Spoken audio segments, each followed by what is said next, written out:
നമസ്കാരം, ഞാൻ അനിൽകുമാർ. AK ഇൻഫർമേഷൻ്റെ ഏറ്റവും പുതിയ വീഡിയോയിലേക്ക് എല്ലാവർക്കും സ്വാഗതം. ഞാൻ മുമ്പ് ചെയ്ത ജനന മരണ വിവാഹ വീഡിയോയുടെ തുടർച്ചയായ ജനന രജിസ്ട്രേഷനെ പറ്റിയുള്ള വിശദമായ വീഡിയോയുടെ ഒന്നാം ഭാഗമാണ് ഇന്ന് നിങ്ങൾക്ക് പറഞ്ഞു തരുന്നത്. അതിലേക്ക് നോക്കാം.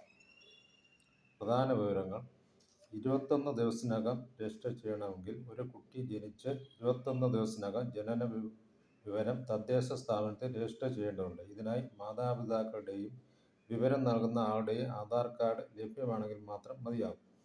രണ്ടാമതായി 22 മുതൽ 30 ദിവസത്തിനകം, ചെറിയൊരു വൈകിയാണെങ്കിലും 22 മുതൽ 30 ദിവസത്തിനകവും മാതാപിതാക്കളുടെയും വിവരം നൽകുന്ന ആളുടെയും ആധാർ കാർഡ് ഉപയോഗിച്ച് രജിസ്റ്റർ ചെയ്യാൻ സാധിക്കും.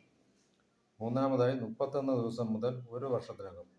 ഇവിടെ ശ്രദ്ധിക്കണം, 31 ദിവസം മുതൽ ഒരു വർഷത്തിനകമാണ് രജിസ്റ്റർ ചെയ്യുന്നതെങ്കിൽ ചില പുതിയ രേഖകൾ വേണ്ടിവരും. 1. അപേക്ഷകന്റെ സ്വയം സാക്ഷ്യപത്രം. 2. ജില്ലാ രജിസ്ട്രാർ ഓർ ചുമതലപ്പെടുത്തിയ ഉദ്യോഗസ്ഥന്റെ അനുമതി. നാലാമതായി ഒരു വർഷത്തിന് ശേഷമുള്ള രജിസ്ട്രേഷൻ. അപേക്ഷകന്റെ സ്വയം സാക്ഷ്യപത്രം, ജനനസ്ഥലം, ജനന തീയതി എന്നിവ തെളിയിക്കുന്ന രേഖ. 2. വിശ്വസനീയ വ്യക്തികളുടെ സത്യവാങ്മൂലം.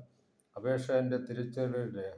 1 മുതൽ 4 വരെയുള്ള രേഖകൾ ലഭ്യമാകുന്ന ആവശ്യത്തിലേക്കായി ജില്ലാ magistrate or sub divisional magistrate or ജില്ലാ മജിസ്ട്രേറ്റ് ചുമതലപ്പെടുത്തുന്ന എക്സിക്യൂട്ടീവ് മജിസ്ട്രേറ്റിന്റെ അനുമതി എന്നിവ ആവശ്യമാണ്.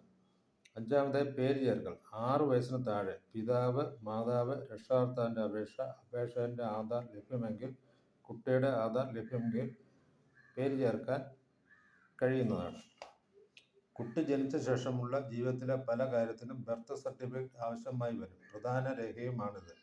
ഈ അറിവുകൾ നിങ്ങൾക്ക് ഇഷ്ടമായെങ്കിൽ മറ്റുള്ളവരിലേക്ക് എത്തിക്കുക. വീഡിയോ ലൈക്ക് ചെയ്യുക, കമൻറ്റ് ചെയ്യുക, സബ്സ്ക്രൈബ് ചെയ്യുക. ഇതിൻ്റെ രണ്ടാം ഭാഗവുമായി ഉടൻ തന്നെ ഞാൻ വരുന്നതാണ്.